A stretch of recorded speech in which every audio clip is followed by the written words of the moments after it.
Hello friends, welcome to our channel. আজকে তোমাদের দেখাবো ডিপ্লোমা ইঞ্জিনিয়ারিং কী হয়, কীভাবে তাদের কাজ হয়।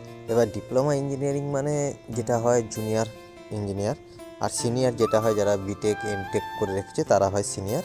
তার উপরে যেটা ধরো ডিপ্লোমা করে এসেছে, তাও একটা কোম্পানিতে 5-6 বছর আছে, তাকে বলা হয় ও সিনিয়র বলে। তো এখন জুনিয়র বলা হয় যারা ডিপ্লোমা করে এসছে। তো আমি কাজে চলে এসেছি ঘুম থেকে। তো দেখতে পাচ্ছ এখানে এই যে দেখতে পাচ্ছ মোটর আছে, আর এটা হচ্ছে গিয়ার বক্স। এই গিয়ার বক্সে কিছু প্রবলেম হয়েছে, এটাকে সলভ করতে হবে। তো আমাদের কোম্পানিতে আমি আছি এই একাই ডিপ্লোমা হোল্ডার, মানে ইঞ্জিনিয়ার বলতে পারো। ইঞ্জিনিয়ার বাদ দাও, এখানে অনেক দিন কাজ করতে করতে অভিজ্ঞতা হয়েছে। কিন্তু আমি ডিপ্লোমা পাস করেছি আমি দুর্গাপুর থেকে। তো চলো এখন এটাকে পরিশ্রম করে খুলতে হবে। তো তার আগে আমি ট্রাই করে দেখব যে এর মধ্যে তেল আছে কি নেই। দেখতে পাচ্ছ একদম তেল নেই এর মধ্যে, মতলব তেল শেষ। তো চলো এখন তেল দেওয়ার কোনো কিছু ব্যবস্থা করতে হবে। তারপরে যদি না চলে বা কোনো কিছু সমস্যা হয়, তাহলে এই গিয়ার বক্সটা পুরোটাই খুলতে হবে। তো আমি তো তেল নিয়ে চলে এসেছি, একটা সহজ পদ্ধতি লাগিয়েছি, এতক্ষণ ধরে তেল কে ঢালবে, তাই পাইপ সিস্টেম করে দিয়েছি, অটোমেটিকভাবে চলে আসবে গিয়ার বক্সে। তো চলো ততক্ষণ থেকে আমি ঘুরে আসি। দেখতে পাচ্ছ কীভাবে পাইপটা ঢুকিয়ে দিয়েছি। তো এটা এরকম হচ্ছে, স্মার্ট ওয়ার্ক করলে তেমন খাটতে কম হয়। আমি যদি এটাকে কোনো পাত্রের মাধ্যমে ঢালতাম তাহলে খুব কষ্ট হতো এবং অনেক টাইম লাগতো। এটাই কি হতো, কোনো পরিশ্রম নেই, স্মার্ট ওয়ার্ক হলো। তো চলো এইরকমভাবে মিনিমাম একে 1 ঘন্টা ছেড়ে দেবো, কারণ এই পাইপের মাধ্যমে মোবিল ধীরে ধীরে যাচ্ছে, কারণ মোবিলের ডেনসিটি অনেক বেশি এবং ভিসকোসিটি যেটা তোমরা জানো, ঘনত্ব অনেক বেশি। তো ঠিক আছে, চলো এবার চলে যাচ্ছি আলাদা ডিপার্টমেন্টে, তারা কী কাজ করছে সেটা তোমাদের দেখাবো। এখানে দেখতে পাচ্ছ এরা ব্যাটারির উপর যে কানগুলো আছে ওগুলো তৈরি করছে। আর এরা দেখো, এরাও এখানে লেগে পড়েছে, যেটা চার্জিং ডিপার্টমেন্ট, এদেরও এই প্লেটগুলো কাজে লাগে চার্জিংয়ের পক্ষে। তো এরা এই ডাইস দিয়ে এগুলো বানিয়ে নিচ্ছে। আর এটা প্রত্যেক দিন বানানো হয় না, এটা মাঝে মধ্যে বানানো হয় যখন প্রোডাক্ট লাগে। মিনিমাম 6 মাসে 2-3 বার বানায়। তারপরে এদের এখন চার্জিং ডিপার্টমেন্ট বন্ধ আছে, তাই এগুলো বানিয়ে নিচ্ছে। কারণ বন্ধ থাকলে যে টুকটাক কাজ থাকে ওগুলোই করে, না হলে রুমে বসে থেকে তো স্যালারি পেয়ে যায়। তো চলো অনেক টাইম হয়ে গেছে, এবার গিয়ে দেখি গিয়ার বক্সে কী অবস্থা। দেখতে পাচ্ছ আমি একদিক থেকে তেল ঢুকে যাচ্ছি আর একদিক থেকে বেরিয়ে যাচ্ছে, ওইখানে 1 ফোঁটা করে পড়ে যাচ্ছে, মানে এর মানে হচ্ছে এখানে অয়েল সিল ছিল, ওই অয়েল সিলটা কেটে গেছে।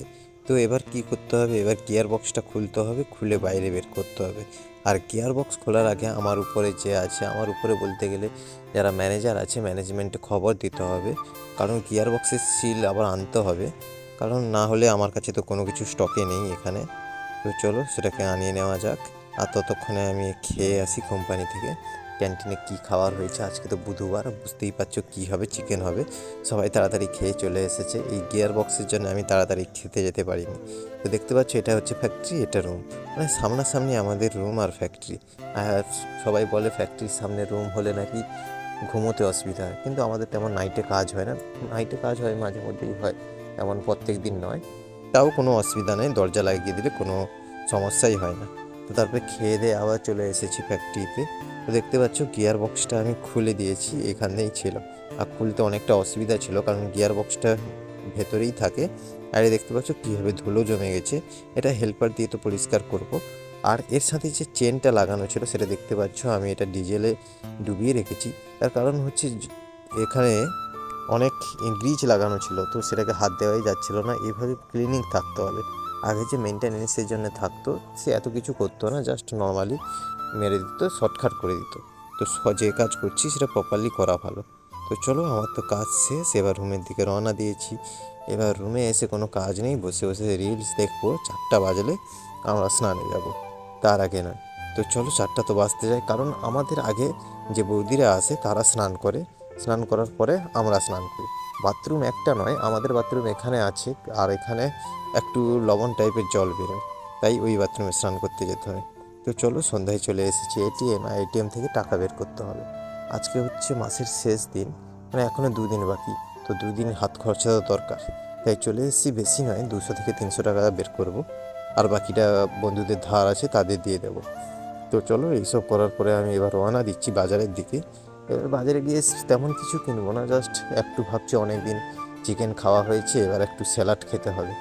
আর তোমরা ওয়েস্ট বেঙ্গলে থাকো, ব্যাঙ্গালোরে থাকো বা পুনেতে, মহারাষ্ট্রে, যেখানে ইচ্ছা থাকো, যদি বাইরে কাজ করতে গিয়ে যদি প্রত্যেক দিন যদি সন্ধ্যায় বেরো তাহলে ভালোই খরচা হবে।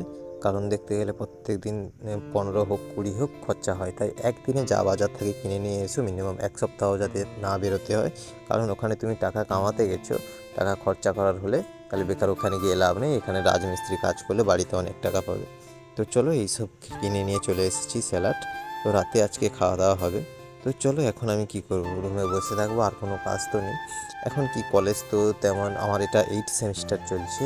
আর আমি বলে রাখি আমি ডিপ্লোমা করেছিলাম মেকানিক্যাল ইঞ্জিনিয়ারিং নিয়ে, আর এখন আমি বিটেক করছি সিএসি নিয়ে, মানে কম্পিউটার সায়েন্সের উপর। এবার দেখা যাক, আমি জাস্ট ডিগ্রিটা করিয়ে রাখলাম, দেখা যাক প্রয়োজনে কী হয়। তো দেখতে পাচ্ছ এখন বসে বসে শুধু মুভি দেখছি বাংলাদেশের। এই স্ক্রিপ্টগুলো আমার খুব ভালো লাগে। মুভি নয়, এটা কি বলে, ওয়েব সিরিজ বলতে পারো। তো খুব দারুণ লাগে এইসব, পচা মাছ আর ভালো মাছ মিক্সিং করে নিয়ে যাচ্ছে, তো আমার দারুণ লাগে। চলো, এখন তো 8টা বেজে গেছে, আমাদের ক্যান্টিনের টাইম হচ্ছে 8টা থেকে 8:30। হাইড্রেলি হলে যাদের নাইট ডিউটি থাকে তাদের মিনিমাম 9টা পর্যন্ত করে, আর যারা রুমে থাকে 8টা 8:30টার মধ্যে খেতে যেতে হয়। তো চলো আমি হিসাব করে করে নিচ্ছি, কারণ এই যে শসা আছে আমি 500 গ্রাম নিয়ে এসেছি, 4টা শসা হয়েছে। তো এটাকে 4 দিন চালাতে হবে, কারণ গরিব মহল, এমনিতে মাসের শেষ, বেশি ফুটানি দেখিয়ে লাভ নেই। আর আমাদের কোম্পানি থেকে আমাদের রুম দেয় এবং খাবারটাও দেয়। আর একটা কথা বলি, তোমরা যেটা ডিপ্লোমা মেকানিক্যাল ইঞ্জিনিয়ারিং বা যে কোনো কিছু করো, যে কোনো একটা জিনিসই ধরো, হয় সিএনসি মেশিন ধরেছো, সেই সিএনসি মেশিন নিয়েই কাজ করো। অন্য ডিপার্টমেন্ট হলে হয়তো এই কোম্পানিতে অন্য ডিপার্টমেন্ট, ওই কোম্পানিতে আলাদা ডিপার্টমেন্ট, ওখানে এক্সপিরিয়েন্সগুলো কোনো কাজে লাগে না। ঠিক এরকম যেটা ধরবে ওটাই, মেনটেনেন্স হলে খুব ভালো হয়। ঠিক আছে, চলো আমার ফ্যাক্টরিতে কী কাজ হয় সেটা দেখতে পারলে। আর আমার আর একটা ভূমিকা আছে, আমি সুপারভাইজারেরও কাজ করি, মাঝে মধ্যে কোনো সমস্যা হলে ওগুলাও সলভ করি, কারণ as a engineer, as a supervisor হিসাবেও রেখেছে। চলো আজকের ব্লগটা এই পর্যন্ত, তোমরা সবাই সাবস্ক্রাইব করো। Thanks for watching. ভালো লাগলে কমেন্ট করো, শেয়ার করো, বাই।